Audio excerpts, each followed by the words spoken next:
मैं क्या कह रहा हूँ सुन तो लो पहले। ये प्रधानमंत्री की अगर बात ये फर्जी हो तो आप जो सजा दोगे मैं मानने को तैयार हूँ। सुब्रमण्यम स्वामी भाजपा का फायर ब्रांड नेता, जिसका दामाद मुस्लिम है, जिसके घर में सभी धर्मों के लोग हैं, माइक्रोचिप कंट्रोलर।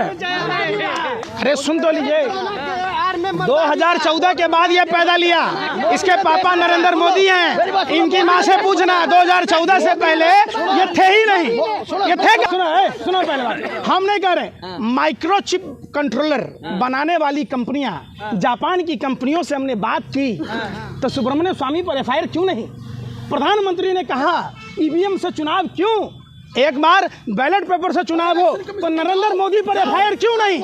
आप हमको बताइए, आप समझिए इनका क्या कहना है। जब नरेंद्र मोदी जी बोले तो वो सही बोले, सुनो। अरे यार सुने रहे यार, अरे इनके दिमाग में गोबर भरा है। सुनो, 2014 में ईवीएम का जब नरेंद्र मोदी विरोध करते थे, सुब्रमण्यम स्वामी विरोध करते थे, तो वो सच था।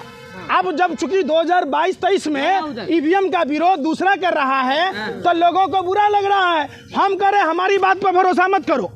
आप ये बताओ कि जिस आदमी ने ईवीएम का विरोध किया था उसका नाम नरेंद्र मोदी है, जो नरेंद्र मोदी गुजरात के मुख्यमंत्री थे और अब प्रधानमंत्री हैं। अरे सुनता रहे बेशर्मो, सुनो पूरी बात। मैं क्या कह रहा हूँ पहले पूरी बात सुनो। जब प्रधानमंत्री नरेंद्र मोदी गुजरात के मुख्यमंत्री थे तब ईवीएम खराब था, बैलेट से चुनाव होना है, ईवीएम हैक हो रहा है। जब प्रधानमंत्री बने तो ईवीएम सही हो गया। अच्छा, उस समय मुंह से बोल रहे थे कि कहां से बोल रहे थे?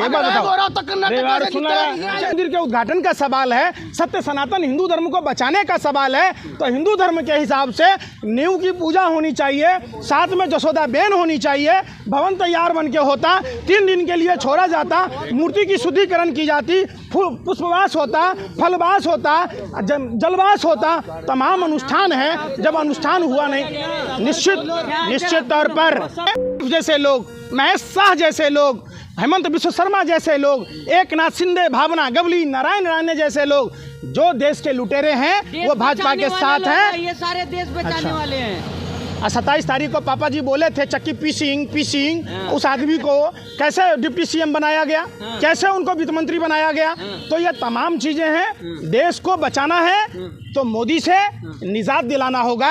अगर 2024 में अगर हमने मोदी को सत्ता से नहीं उखाड़ फेंका तो वो दिन दूर नहीं जब हम पाषाण काल में जीने को मजबूर हो जाएंगे, जहां हम पेड़ के पत्तों को पहनने पर मजबूर हो जाएंगे, जहां जंगली जानवरों को मारकर खाना पड़ेगा।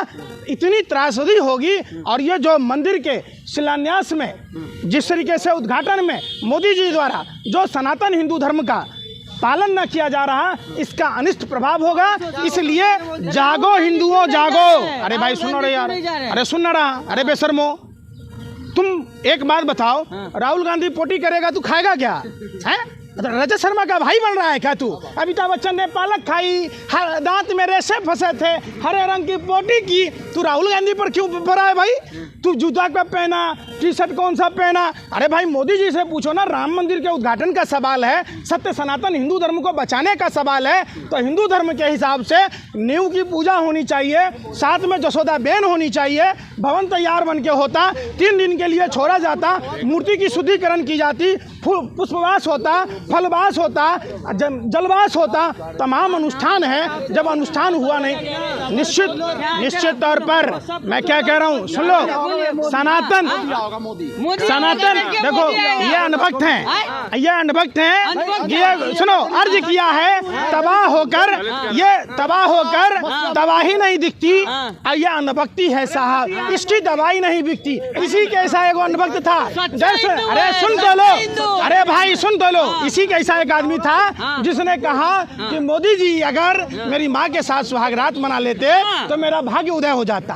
अरे भाई, जो हम हिंदू धर्म है, मोदी क्या, एक ऋषि महात्मा, आपने निशिलानंद सरस्वती की बात सुनी होगी, वो पुरी के शंकराचार्य हैं। वो देखो साधु महात्मा राजा से बड़ा होता है। राजा संविधान के दायरे में भरा है, लेकिन धर्म के दायरे में जब आप देखोगे तो हमारे लिए हमारे शंकराचार्य बड़े हैं। और जब जो शंकराचार्य की बातें नहीं मानता, जो हमारे सनातनी, देखिए इन पर तरस खाइए। ये देखिए गूगल पर डालिएगा, अनभक्त जो होते हैं कुत्ता, गधा और इंसान तीनों की योनि बनती है। ये देखिए क्या है, पूछे इनसे क्या है, इनको खुद पढ़ के बताने के लिए बता दीजिए। इसको पढ़ने सुनिए, आज से हम विरोध छोड़ देंगे अगर ये 4 लाइन पढ़ के बता दे। ऊपर पेपर नहीं, दिखाओ वो वाला पेपर, नीचे वाला देखो एक बार पेपर। हाँ पढ़ो, क्या लिखा हुआ है ऊपर का, पढ़ो पहले देखो एक बात। ये लोग सुनो, ये लोग हंसी ठिठोली, इनको कुछ नहीं मालूम। ये सिर्फ ये कहेंगे, इनको कौन सा सुनो, ये झूठ को इससे समझते। अरे भाई सुनना रहा यार, सच्चाई ये है कि मंदिर शिलान्यास का समझो आप। अरे सुनो, नरेंद्र मोदी जो ये बयान देते थे तो कहिए देश से माफी मांगे। मैं सुनाता हूं उनकी बयान। प्रधानमंत्री ने लोगों से क्या कहा ईवीएम के बारे में, मैं तो नहीं कहा। इसका मतलब प्रधानमंत्री जी देश को गुमराह कर रहे थे और चुनाव आयोग को प्रधानमंत्री जी पर एफआईआर दर्ज करना चाहिए। हम अभी आपको वीडियो सुनाते हैं प्रधानमंत्री जी की, कि प्रधानमंत्री ने अपने मुखारबिंद से कहा था। आवाज खोल दीजिए। ये फर्जी है, सुपर बने। अरे सुनो, इनको नहीं मालूम। अरे भाई क्या कहा, ये इतने बड़े अंधभक्त हैं। मैं क्या कह रहा हूँ सुन तो लो पहले। ये प्रधानमंत्री की अगर बात ये फर्जी हो तो आप जो सजा दोगे मैं मानने को तैयार हूँ। सुब्रमण्यम स्वामी भाजपा का फायर ब्रांड नेता, जिसका दामाद मुस्लिम है, जिसके घर में सभी धर्मों के लोग हैं, माइक्रोचिप कंट्रोलर। अरे सुन तो लीजिए, 2014 के बाद ये पैदा लिया। इसके पापा नरेंद्र मोदी हैं। इनकी माँ से पूछना, 2014 से पहले ये थे ही नहीं। ये थे कहाँ, पूछो। ये लोग बदतमीज लोग हैं, ये सिर्फ बवाल काटने आते। अरे भाई सुनो, अरे सुनो, इनसे पूछो कि मनमोहन सिंह जी ने 300 किलो सोना गिरवी रख के भारत को तीसरे नंबर पहुंचाया। प्रधानमंत्री मोदी ने भारत को दूसरे नंबर पहुंचाया। अच्छा सुनो, अरे सुनो, अरे सुनो, अरे सुनो, दलालो भरबो, सुनो, चटुकारता कर दो, सुनो, अरे सुनो पहले, अरे सुनता नहीं रहा। अरे मुंह का बाबा सिर है, सुन पहले, सुनो पहले। सुब्रमण्यम स्वामी ने कहा कि हमें जापान की, सुनो पहले बात, हम नहीं कह रहे, माइक्रोचिप कंट्रोलर बनाने वाली कंपनियां, जापान की कंपनियों से हमने बात की, तो सुब्रमण्यम स्वामी पर एफआईआर क्यों नहीं? प्रधानमंत्री ने कहा ईवीएम से चुनाव क्यों? एक बार बैलेट पेपर से चुनाव हो तो नरेंद्र मोदी पर एफआईआर क्यों नहीं? आप हमको बताइए, आप समझिए इनका क्या कहना है। जब नरेंद्र मोदी जी बोले तो वो सही बोले, सुनो। अरे यार सुने रहे यार, अरे इनके दिमाग में गोबर भरा है। सुनो, 2014 में ईवीएम का जब नरेंद्र मोदी विरोध करते थे, सुब्रमण्यम स्वामी विरोध करते थे, तो वह सच था। अब जब चूंकि 2022-23 में ईवीएम का विरोध दूसरा कर रहा है तो लोगों को बुरा लग रहा है। हम कह रहे हमारी बात पर भरोसा मत करो।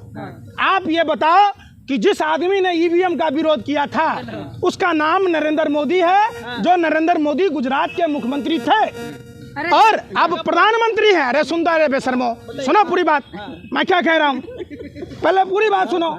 जब प्रधानमंत्री नरेंद्र मोदी गुजरात के मुख्यमंत्री थे तब ईवीएम खराब था, बैलेट से चुनाव होना है, ईवीएम हैक हो रहा है। जब प्रधानमंत्री बने तो ईवीएम सही हो गया। अच्छा, उस समय मुंह से बोल रहे थे कि कहाँ से बोल रहे थे, एक बात बताओ। सुने नहीं रहा ना, ये सुनो,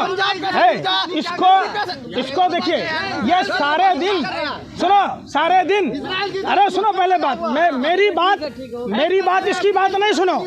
आप प्रधानमंत्री की वो वीडियो जो मैंने आपको दिखाई है, प्रधानमंत्री के स्टेटमेंट के आधार पर अगर ईवीएम हैक नहीं होता है तो प्रधानमंत्री को देश को गुमराह करने के आरोप में एफआईआर दर्ज करो, जेल की सलाखों पर भेजो। आप सुब्रमण्यम स्वामी पर एफआईआर दर्ज करो, जो सुब्रमण्यम स्वामी ने कहा।